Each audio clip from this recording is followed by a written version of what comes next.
Hi hello ನಮಸ್ಕಾರ. ನಾನಿವತ್ತು ಒಂದು ಸಖತ್ತಾಗಿರುವಂಥ ಒಂದು ಡೆಸರ್ಟ್ನ ಪ್ರಿಪೇರ್ ಮಾಡ್ತಾ ಇದ್ದೀನಿ. ಸೊ ಈ ವಿಡಿಯೋನ ನಿಮ್ಮ ಜೊತೆ ಶೇರ್ ಮಾಡ್ಕೊಳ್ಳೋಕ್ಕೆ ತುಂಬ ಖುಷಿ ಆಗ್ತಾಯಿದೆ ನನಗೆ. ಬಿಕಾಸ್ ಇದು ತುಂಬ ಟೇಸ್ಟಿಯಾಗಿರುವಂಥ ಒಂದು ಡೆಸರ್ಟ್. ನಾನಿಲ್ಲಿ 1 ಕಪ್ಪಷ್ಟು ಅಮೂಲ್ ಫ್ರೆಶ್ ಕ್ರೀಮ್ನ ತೊಗೊಂಡಿದ್ದೀನಿ. ಈ ಕ್ರೀಮ್ ತೊಗೊಬೇಕಾದ್ರೆ ಒಂದು ಸಣ್ಣ ಟಿಪ್ಸ್ನ ಹೇಳೋಕ್ಕೆ ಇಷ್ಟಪಡ್ತೀನಿ. ನೀವು ಯಾವಾಗೇ ಈ ಕ್ರೀಮ್ನ ಬಳಸಬೇಕು ಅಂದ್ರೇ ಈ ಪ್ಯಾಕ್ನ ಫಸ್ಟ್ ನಾವು ಚಿಲ್ಡಾಗಿ ಫ್ರಿಜ್ಜಲ್ಲಿ ಇಟ್ಟಿರಬೇಕು. ನೆಕ್ಸ್ಟ್ ಒಂದು ಬಾಟಮಲ್ಲಿ ಒಂದಷ್ಟು ನೀರಿರುತ್ತೆ. ಸೊ ಅದನ್ನು ನಾವು ರಿಮೂವ್ ಮಾಡಬೇಕು. ಅದು ಫಿಲ್ಟರ್ ಆದಮೇಲೆ ಮಿಕ್ಕಿದ್ದೇನು ಗಟ್ಟಿ ಕ್ರೀಮ್ ಇರುತ್ತೆ ಅದನ್ನು ಉಪಯೋಗಿಸ್ಬೇಕು. ಅಂತಹ 1 ಕಪ್ಪು ಅಮೂಲ್ ಫ್ರೆಶ್ ಕ್ರೀಮ್ನ ನಾನು ತೊಗೊಂಡಿದ್ದೀನಿ. ಸೊ ಅದಕ್ಕೆ ನಾನಿಲ್ಲಿ 1 ಟೀ ಸ್ಪೂನ್ಗಿಂತ ಅಂದರೆ 1/4 ಟೀ ಸ್ಪೂನ್ ಅಂತ ಹೇಳ್ಬೋದು ಅಷ್ಟು ವೆನಿಲಾ ಎಸೆನ್ಸ್ನ ಯೂಸ್ ಮಾಡಿದ್ದೀನಿ. ಹಾಗೆ 6 ಟೇಬಲ್ ಸ್ಪೂನಷ್ಟು ಶುಗರ್, ಪೌಡರ್ಡ್ ಶುಗರ್ನ ಬಳಸಿದ್ದೀನಿ. ಸೊ ಇದಿಷ್ಟು ಸೇರಿಸಿ ಆಲ್ಮೋಸ್ಟ್ 3 to 5 ಮಿನಿಟ್ಸ್ ನಾನಿದು ಮೀಡಿಯಮ್ ಸ್ಪೀಡಲ್ಲಿ ಬ್ಲೆಂಡ್ ಮಾಡಿದ್ದೀನಿ. ಯಾವಾಗಲೂ ನೆನಪಲ್ಲಿ ಇಟ್ಕೊಳ್ಳಿ, ತುಂಬ ಚಿಲ್ಡಾಗಿರುವಂತಹ ಕ್ರೀಮು ಮತ್ತು ತುಂಬ ಚಿಲ್ಡಾಗಿರುವಂಥ ಬೌಲ್ ತುಂಬ ಇಂಪಾರ್ಟೆಂಟ್. ಮತ್ತು ವೆದರ್ ಕೂಡ ತುಂಬ ಚಿಲ್ಡಾಗಿರೋದ್ರಿಂದ ವಿತಿನ್ 5 ಮಿನಿಟ್ಸಲ್ಲಿ ನನಗೆ ಕ್ರೀಮು ಸ್ಟಿಫು ಪೀಕ್ಗೆ ಬಂತು. ಸೊ ಈಗ ನೋಡಿ ಇದ್ರ ಕನ್ಸಿಸ್ಟೆನ್ಸಿ ಎಷ್ಟು ಚೆನ್ನಾಗಿದೆ. ಸೊ ಈ ಕನ್ಸಿಸ್ಟೆನ್ಸಿ ಹೀಗೆ ಮೇಂಟೈನ್ ಮಾಡಬೇಕು. ಇದನ್ನು ಫ್ರಿಜ್ಜಲ್ಲಿ ಇಡಬೇಕು. ಸೊ ಈಗ 3 to 4 ಟೇಬಲ್ ಸ್ಪೂನಷ್ಟು ನಾನು ಇನ್ಸ್ಟಂಟ್ ಕಾಫಿ ಪೌಡರ್ ಯಾವುದು ಬೇಕಾದರೂ ತೊಗೊಳ್ಳಿ. ಅದರ ಜೊತೆಗೆ 6 ಟೇಬಲ್ ಸ್ಪೂನಷ್ಟು ಮತ್ತು ಪೌಡರ್ಡ್ ಶುಗರ್ನ ತೊಗೊಂಡಿದ್ದೀನಿ. ಡ್ರೈ ಮಿಕ್ಸ್ ಒಂದು ಸತಿ ಮಾಡಿಬಿಡಬೇಕು. ಚೆನ್ನಾಗಿ ಇದನ್ನು ಮಿಕ್ಸ್ ಮಾಡಿದಾದಮೇಲೆ 6 ಟೇಬಲ್ ಸ್ಪೂನಷ್ಟು ನಾನು ನೀರು ತೊಗೊತಾ ಇದ್ದೀನಿ. ಸೊ ಇದನ್ನು ನಾವು ಚೆನ್ನಾಗಿ ಬ್ಲೆಂಡ್ ಮಾಡಬೇಕು. ಫೋಮಿ ಕನ್ಸಿಸ್ಟೆನ್ಸಿ ಬರಬೇಕು ಅಂತ ಏನಿಲ್ಲ, ಅದಕ್ಕೆ ಮೊದಲೇ ಚೆನ್ನಾಗಿ ಬ್ಲೆಂಡ್ ಆದರೆ ಸಾಕು. ಸ್ವಲ್ಪ ಥಿಕ್ನೆಸ್ ಬಂದರೆ ಗುಡ್, ಅದು ಒಂದು ಕರೆಕ್ಟ್ ಕನ್ಸಿಸ್ಟೆನ್ಸಿ ಅಂತ ಹೇಳ್ಬೋದು. ಈಗ ಇದು ಚೆನ್ನಾಗಿ ಬ್ಲೆಂಡ್ ಆದಮೇಲೆ ಸ್ವಲ್ಪ ಕಲರ್ ಪೇಲ್ ಆಗುತ್ತೆ, ಅಂದರೆ ತುಂಬ ಡಾರ್ಕ್ ಆಗಿತ್ತಲ್ವ ಮರೂನ್ ಶೇಡಲ್ಲಿ. ಸೊ ಈಗ ಇದು ಸ್ವಲ್ಪ ಲೈಟ್ ಆಗಿದೆ. ಈ ಕನ್ಸಿಸ್ಟೆನ್ಸಿ ಇದ್ದರೆ ನಮಗೆ ಮೋರ್ ದೆನ್ ಎನಫ್, ಸಾಕಿಷ್ಟು.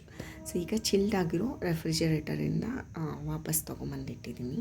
ಇದು ಚಿಲ್ಡಾಗಿದ್ದಾಗ ತುಂಬ ಗಟ್ಟಿಯಾಗಿ ಅನಿಸುತ್ತೆ, ಬಟ್ ಸ್ಟಿಲ್ ಒಂದು ಸತಿ ನಾವು ಬ್ಲೆಂಡ್ ಮಾಡ್ಕೊಬೇಕು. ಇದನ್ನು ಒಂದು ಸತಿ ಬ್ಲೆಂಡ್ ಮಾಡಿದಾದಮೇಲೆ ನೋಡಿ ವಿತಿನ್ 30 ಸೆಕೆಂಡ್ಸ್ ಅಷ್ಟೇ ಒಂದು ಸತಿ ಬ್ಲೆಂಡ್ ಮಾಡಿದ್ರೆ ಬೇಕಾದಷ್ಟು ಆಯಿತು. ಸೊ ಈಗ ಇದನ್ನು ನಾವೇನು ಮಿಕ್ಸ್ಚರ್ ಇರುತ್ತಲ್ಲ, ಕಾಫಿ ಮಿಕ್ಸ್ಚರ್, ಇದನ್ನು ಮಿಕ್ಸ್ ಮಾಡೋಣ. ತುಂಬ ಟೇಸ್ಟಿಯಾಗಿರುತ್ತೆ, ಟ್ರಸ್ಟ್ ಮೀ. ಯಾರು ಕಾಫಿ ಪ್ರಿಯರ್ ಇರ್ತೀರೋ ಅವ್ರಿಗಂತೂ ಇನ್ನೂ ಜಾಸ್ತಿ ಇಷ್ಟ ಆಗುತ್ತೆ. ಇದೇನು ಚಳಿಗಾಲದಲ್ಲಿ ಇದನ್ನು ಮಾಡ್ತಿದ್ದೀನಿ ಅಂತ ಅಂದ್ಕೊಂಬೇಡಿ. ನಂಗೆ ಸ್ವಲ್ಪ ಹಾಗೆ ನಾನು ವೆದರ್ ಯಾವುದೇ ಇರಲಿ, ಏನು ತಿನ್ನಬೇಕಂತ ಟೆಂಪ್ಟ್ ಆಗುತ್ತೆ ಅದನ್ನು ಕ್ವಿಕ್ಕಾಗಿ ಮಾಡಿಬಿಡ್ತೀವಿ. ಸೊ ಈಗ ಇದು ಚೆನ್ನಾಗಿ ಬ್ಲೆಂಡ್ ಆಗಿದೆ, ತುಂಬ ಬಟರ್ ಫೀಲ್ ಆಗ್ತಾಯಿದೆ ನನಗೆ, ಅಷ್ಟು ಚೆನ್ನಾಗಿದೆ ಇದು ಟೆಕ್ಸ್ಚರು. ಈಗ ನಾನಿಲ್ಲಿ 1 ಚಾಕ್ಲೇಟ್ ಬಾರ್ ತೊಗೊಂಡಿದ್ದೀನಿ. ಇದರಲ್ಲಿ ಎಲ್ಲದೂ ಉಪಯೋಗಿಸಲ್ಲ, ಒಂದು ಸ್ವಲ್ಪ 1-2 ಬಾರ್ ತೊಗೊಂಡ್ರೆ ಸಾಕು. ಸೊ ಇದನ್ನು ರಫ್ ಕಟ್ ಮಾಡ್ಕೊಬೇಕು. ಸೊ ಚಾಕು ಅಥವಾ ಗ್ರೇಟರ್ ಯಾವುದ್ರಿಂದನೂ ಒಂದು ಸ್ವಲ್ಪ ರಫ್ ಕಟ್ ಮಾಡಿಕೊಂಡ್ರೆ ಇದು ನಾವು ತಿನ್ನುವಾಗ ಒಂದೊಂದೇ ಬೈಟ್ ಬಾಯಾಗಿ ಸಿಗ್ತಾ ಇದ್ದರೆ ಅದ್ರ ಮಜಾನೇ ಬೇರೆ. ಸೊ ಈ ಚಾಕ್ಲೇಟ್ ಮತ್ತು ಕಾಫಿ ಬ್ಲೆಂಡ್ ಇದೆಲ್ಲ ಅದು ಅಲ್ಟಿಮೇಟ್ ಟೇಸ್ಟ್ ಅಂತ ಹೇಳ್ಬೋದು. ನೋಡಿ ಇದನ್ನು ಚೆನ್ನಾಗಿ ಒಂದು ಸತಿ ಮಿಕ್ಸ್ ಮಾಡಿದ್ರೆ ಸಾಕು, ಸ್ಮೂತ್ ಮಿಕ್ಸ್ ಮಾಡಿದ್ರೆ ಗುಡ್. ಸೊ ಈಗ ಇದು ರೆಡಿ ಇದೆ. ನಾವಿವಾಗ ಇದನ್ನು ಶಾರ್ಟ್ಸ್ ಏನಿದೆ, ಇದು ಟಕಿಲಾ ಶಾರ್ಟ್ಸ್ ಕಪ್ಪೆಲ್ಲ, ನಾವಿವಾಗ ಸದ್ಯಕ್ಕೆ ಚಾಕ್ಲೇಟ್ ಮತ್ತು ಕಾಫಿ ಮೂಸ್ ಅಂತ ಅಥವಾ ice cream, instant ice cream ಥರನೂ ಅಂದ್ಕೋಬೋದು. ಈ ಶಾರ್ಟ್ಸ್ ಒಂದೊಂದು ಆರಾಮ್ಸೆ ಒಬ್ಬೊಬ್ಬರು 2 ಬೈಟಲ್ಲಿ ಮುಗಿಸ್ಬಿಡ್ಬೋದು, ಅಷ್ಟು ಪುಟಾಣಿ ಶಾರ್ಟ್ಸ್ ಇದು. ಸೊ ಈಗ ಚಾಕ್ಲೇಟ್ ಅಂದರೆ ಗ್ರೇಟೆಡ್ ಚಾಕ್ಲೇಟ್ನ ನಾವು ಬಾಟಮ್ಗೆ ಹಾಕಿ ಅದಾದಮೇಲೆ ಈ ಕ್ರೀಮ್ನ ಇದ್ರ ಮೇಲೆ ಪ್ಲೇಸ್ ಮಾಡಿ ಎಗೇನ್ ನಾವು ಮತ್ತು ಏನು ಉಳಿದಿತ್ತಲ್ಲ ಆ ಚಾಕ್ಲೇಟ್ ಪೌಡರ್ನ ಅಥವಾ ಏನು ಗ್ರೇಟೆಡ್ ಚಾಕ್ಲೇಟ್ ಇತ್ತಲ್ಲ ಅದನ್ನು ಡೆಕೋರೇಟ್ ಮಾಡ್ಬೋದು.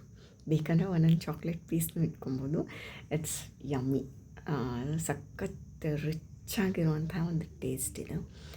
ನಮ್ಗೆ ಯಾವಾಗ ಬೇಕಾದರೂ ಅವಾಗ ತಿನ್ಬೋದು, ಅಷ್ಟು ಈಸಿ ಮತ್ತು ಕ್ವಿಕ್ಕಾಗಿ ರೆಡಿ ಆಗುವಂಥ ಡೆಸರ್ಟ್ ಇದು. ಸೊ ನಿಮಗೆ ಇಷ್ಟ ಆಗಿರುತ್ತೆ ಅಂತ ನಾನು ಭಾವಿಸಿದ್ದೀನಿ. ಈ ವಿಡಿಯೋ ನಿಮಗೆ ಇಷ್ಟ ಆಗಿದರೆ ಪ್ಲೀಸ್ ಲೈಕ್ ಮಾಡಿ, ಶೇರ್ ಮಾಡಿ. ಸಬ್ಸ್ಕ್ರೈಬ್ ಮಾಡಿಲ್ಲ ಇನ್ನು ಅಂದರೆ ಪ್ಲೀಸ್ ಸಬ್ಸ್ಕ್ರೈಬ್ ಮಾಡಿ. ಪಕ್ಕದಲ್ಲಿ ಒಂದು ಬೆಲ್ ಐಕಾನ್ ಇದೆ, ಹಾಗೆ ಅದನ್ನು ಪ್ರೆಸ್ ಮಾಡಿಬಿಡಿ. ಓಕೆ, ಈ ಗಂಟೆ ಬಾರಿಸಿದ್ರೇ ನಮಗೆ ತೃಪ್ತಿ ಆಗೋದು. ಸೊ ಈಗ ಈ ಡೆಸರ್ಟ್ದು ಟೇಸ್ಟ್ ಏನಿದೆ, ಚಾಕ್ಲೇಟು ಮತ್ತು ವೆನಿಲಾ ಐಸ್ ಕ್ರೀಮು ಮತ್ತು ಕಾಫಿ, ಈ 3 ಫ್ಲೇವರು ಮಿಕ್ಸ್ ಆಗಿ ಅದ್ಭುತವಾದ ಟೇಸ್ಟು ನಮಗೆ ಸಿಕ್ಕತ್ತೆ. ಸೊ ನೋಡಿ, ಇದು ಎಷ್ಟು ಚೆನ್ನಾಗಿದೆ ಈ ಕನ್ಸಿಸ್ಟೆನ್ಸಿ ಅಂದರೆ, ಫ್ರಿಜ್ಜಲ್ಲಿಟ್ಟರೆ 1 ಅವರ್ 2 ಅವರ್ ಫ್ರಿಜ್ಜಲ್ಲಿ ಇಟ್ಬಿಟ್ರೆ ಇನ್ನೂ ತಿಕ್ಕ ಕನ್ಸಿಸ್ಟೆನ್ಸಿ ಬರುತ್ತೆ.